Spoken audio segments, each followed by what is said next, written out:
इटा हे गला weekend time आ आमे बाहरी छु इटा केनाडा गुटे एक्सप्लोर करबार लगी पर्टिकुलरली केनी जगह निके जिमु हेडा तो नुहे जना पड़े करबे वेदर देखो नाजीरो पूरा ही क्लाउडी अच्छे प्रोबेबली रेन अच्छे 2 घंटा परे तो हमको हे भीतर ही कवर करबार अच्छे जिनकी भी बुलबार तो जुहार जय मरमचंडी welcome back to my new blog. तो आज ब्लॉग रे मैं काण देखामी जे आपण माने वीडियो के लास्ट तक देखले जानि पारबे। हमें आसीकरी पहुंची गलु इटा पार्किंग हमें आज का साइकिल राइडिंग करमु देखमा केंदा लागु छे तार मजा आ इथिर लगी हमको रजिस्ट्रेशन करबार के पड़सी राइटा हमर मिस्टर करू छन तारे राइट कला परे इनके जाउ छे जे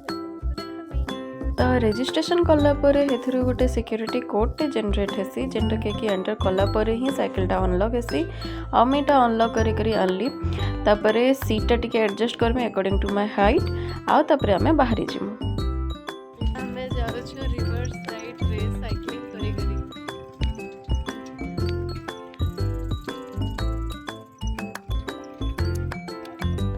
तो हमें आसीकरी पहुंची गलु हमर डेस्टिनेशन निके इटा देखुन डेट्रॉइट लाइट हाउस है